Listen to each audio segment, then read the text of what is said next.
Hi, I'm Amy Dunker at Clarke University. Welcome to Trumpet Quick Lessons. Hello, let's look at intervals today.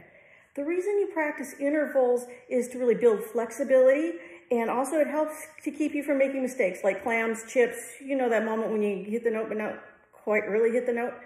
The reason why it does that is because it helps you place your lips, tongue, and embouchure.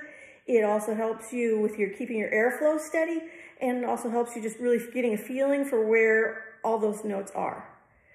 So the first interval exercise I like to do is simply a chromatic one.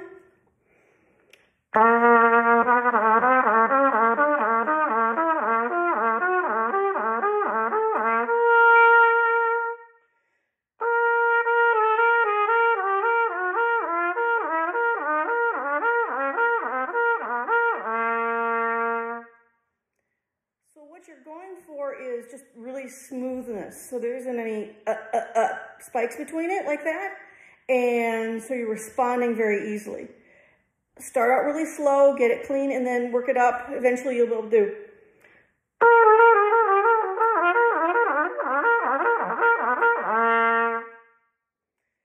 The second thing I look at is that really low bargain register.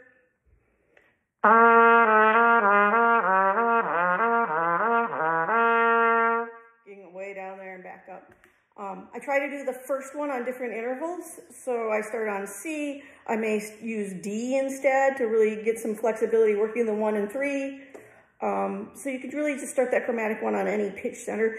And as well as this one, you can, the second one, you can just go up further and work your way down, work your way down, work your way down to build down to that low register.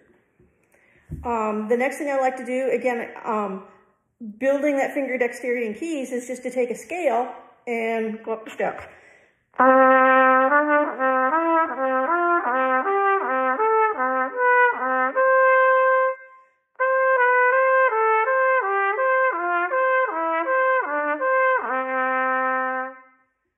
So I use D for this one because I like to, again, work that 1 and 3 and getting that slide out for 1 and 3. So it's a good spot to practice. Use a variety of keys and a variety of ranges to really build your dexterity. And this way you've practiced every interval in the key.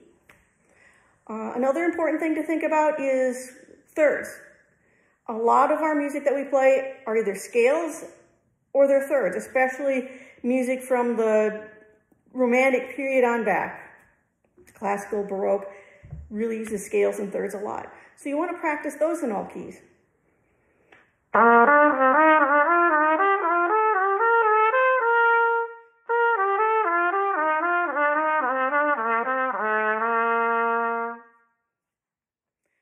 You could also use other intervals. You could practice fourths, particularly if you want to get into jazz. So just really looking at all the keys and key centers. The last thing I like to really work on is arpeggios. Basically the 1, 3, and 5 of a chord. If you're a jazzer, you could add in 7. Even if you're not a jazzer, I'd recommend adding in the 7 eventually.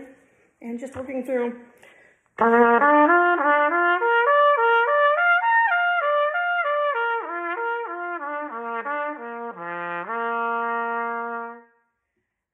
Now you could go down by half steps and do that. You could simply change keys. You could also make up other patterns of your own. This type of exercise, again, builds in all that dexterity and flexibility you want. Once you can perform an exercise smoothly and cleanly, then go and tongue it.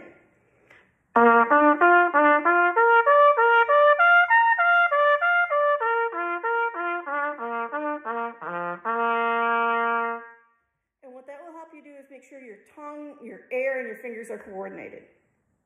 I've included these exercises at the end of the video. I hope you find them useful.